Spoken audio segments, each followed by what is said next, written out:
জয় শিবশম্ভু, হর হর মহাদেব। নমস্কার বন্ধুরা, 2025 সালে শ্রাবণ মাসে অমাবস্যা পড়েছে 24শে জুলাই, 7ই শ্রাবণ। আর এই বিশেষ দিনটিতে বাড়িতে এক মুঠো লবণ ছড়িয়ে দিন ঠিক এই স্থানে। এই ক্রিয়াটি করতে পারলে বাড়ির সকল প্রকার বাস্তুদোষ নিমেষে খণ্ডন হবে।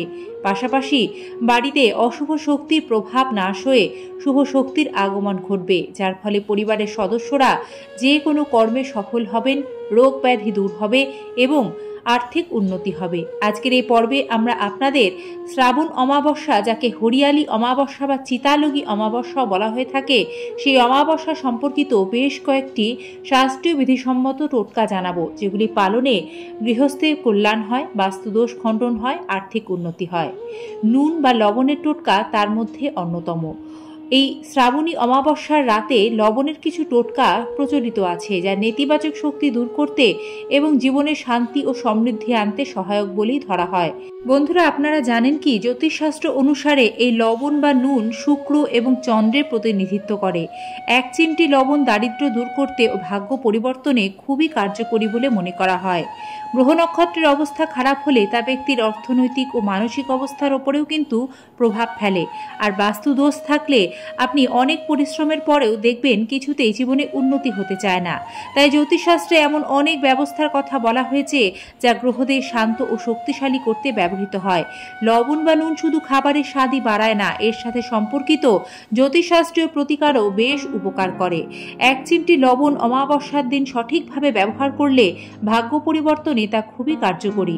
লবণের কৌশলগুলি সম্পদ ও ভাগ্যকে শক্তিশালী করতে খুবই উপকারে দেয়। আসুন জেনে নিই লবণ সংক্রান্ত কিছু বিশেষ কৌশল ও প্রতিকার সম্পর্কে, যা এই শ্রাবণ অমাবস্যায় পালন করলে আপনারা নিশ্চিত রূপে ভালো ফল লাভ করবেন। বাস্তু বিশেষজ্ঞরা জানাচ্ছেন, শ্রাবণ অমাবস্যা বা হরিয়ালি অমাবস্যায় এক চিমটে নুনেই বাড়ি থেকে দূর হবে সমস্ত রকম অশুভ শক্তি। জানুন কিভাবে। নুন বাস্তুশাস্ত্র অনুযায়ী অত্যন্ত গুরুত্বপূর্ণ। ঘরে শুভ শক্তির প্রভাব বাড়াতে নানাভাবে বাস্তুশাস্ত্রে নুনের ব্যবহার উল্লেখ রয়েছে। লবণ বা নুনের সাথে সম্পর্কিত সরাসরি মা লক্ষ্মী। তাই বাস্তুবিদরা বলেন, যে ব্যক্তি লবণের ব্যবহার সঠিকভাবে করতে জানেন, মা লক্ষ্মী তার উপর সদা আশীর্বাদ বর্ষিত করেন। দেখে নিন কিভাবে এক চিমটে নুন এই শ্রাবণী অমাবস্যায় ব্যবহার করে বাড়ির সমস্ত নেগেটিভ শক্তি দূর করে পজিটিভ শক্তিকে আপনার বাড়িতে আগমন ঘটাতে পারবেন। বাস্তুশাস্ত্র অনুসারে বাড়ি থেকে নেগেটিভ এনার্জি সরানোর জন্য নুন অত্যন্ত উপযোগী। তাই এই শ্রাবণী অমাবস্যায় একটি কাঁচের স্বচ্ছ বাটির মধ্যে অল্প একটু সামুদ্রিক নুন নিন। তার মধ্যে 4 থেকে 5টি লবঙ্গ রাখুন। এক্ষেত্রে নিশ্চিত করে নেবেন প্রত্যেকটি লবঙ্গ যেন ফুল সমেত নিখুঁত হয়। তারপর সেই কাঁচের বাটিটি বাড়ির উত্তর পূর্ব কোণে রাখবেন। দেখবেন বন্ধুরা, এর ফলে আপনার সংসারে আসা অর্থ কষ্ট নিমেষে দূর হবে। সংসারে আয় ও ব্যয়ের সমতা বজায় থাকবে, অর্থ সমাগম হবে, পরিবারের সুখ শান্তি বিরাজ করবে। দ্বিতীয় অতি চমৎকারী টোটকা, যা অর্থকে আকর্ষণ করবে আপনার গৃহে, তা হলো এই শ্রাবণ অমাবস্যায় একটি কাঁচের গ্লাসে সামান্য জল ও লবণ মিশিয়ে বাড়ির দক্ষিণ পূর্ব কোণের দিকে রেখে দিলে তা বাস্তুর জন্য শুভ বলে বিবেচিত হয়। এছাড়াও গ্লাসটি যেখানে রাখবেন সেখানে একটি লাল রঙের আলো জ্বালিয়ে রাখার ব্যবস্থা করুন। গ্লাসের জল শুকিয়ে গেলে বা ফুরিয়ে গেলে আবার তাতে জল ও লবণ মিশিয়ে একইভাবে রাখুন। তবে কাজটি শুভ সূচনা করুন এই শ্রাবণ অমাবস্যায়। এ কাজ করলে ব্যক্তির ঘরে কখনো অর্থের অভাব হবে না। মা লক্ষ্মী এতে অতি প্রসন্ন হন। বন্ধুরা, অমাবস্যার ঘন কালো অন্ধকার দূর করে গৃহের সমস্ত অশুভ শক্তিকে নাশ করতে এই শ্রাবণী অমাবস্যার রাতে একটি নুনের প্রদীপ জ্বালাবেন। এক্ষেত্রে একটি নতুন মাটির প্রদীপ নেবেন, সেটিকে সর্ষের তেলে পরিপূর্ণ করবেন, তার মধ্যে সামান্য নুন বা লবণ মিশিয়ে তা জ্বালিয়ে দেবেন অমাবস্যার রাতে বা সন্ধ্যায়। তাহলে ঘরে সমস্ত অশুভ শক্তি দূর হয়ে ইতিবাচক শক্তি নিয়ে আসে। এছাড়াও এই শ্রাবণী অমাবস্যার সন্ধ্যায় বাড়ির সদর দরজার বাইরের দিকে 2টি তেলের প্রদীপ জ্বালিয়ে দেবেন। প্রদীপ দুটি একটু আতপ চাল বিছিয়ে রাখবেন, কারণ প্রদীপ শুধু মাটিতে রাখতে নেই। প্রদীপের মুখ থাকবে পূর্ব দিকে। সদর দরজায় যে প্রদীপ দুটি জ্বালাবেন সেগুলি কিন্তু তেল দিয়ে জ্বালাতে হবে।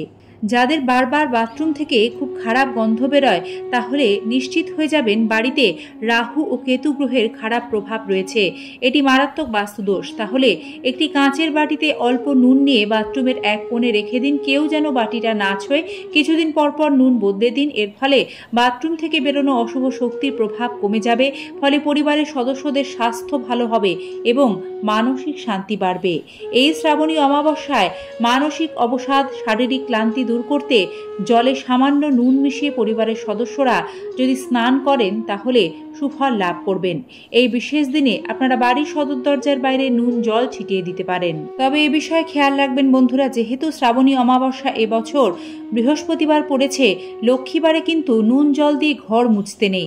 তাই আপনারা নুন জল সদর দরজার বাইরে ছিটিয়ে দেবেন। বাড়ির চারদিকে নুনের এই ক্রিয়াগুলিও করবেন, তবে নুন জল দিয়ে এই দিন কিন্তু ঘর মোছা যাবে না।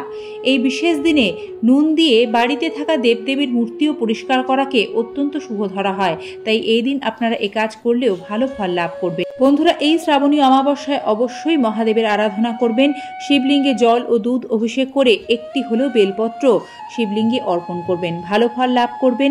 এই দিন কুকুর ও কাককে খাবার খাওয়াবেন, এতে জন্মছকে থাকা শনি গ্রহের দোষ নিমেষে খণ্ডন হয়ে যাবে। এই বিশেষ তিথিতে বাড়ির চার কোণায় সামান্য একটু লবণ রাখবেন। এটি নেতিবাচক শক্তি শোষণ করে ঘরকে শান্ত ও ইতিবাচক শক্তিতে ভরিয়ে তুলবে। শ্রাবণী অমাবস্যার এই টোটকাগুলি নিষ্ঠা ও ভক্তি ভরে পালন করুন। মহাদেবের কৃপায় নিশ্চিত রূপে আপনাদের মঙ্গল হবে।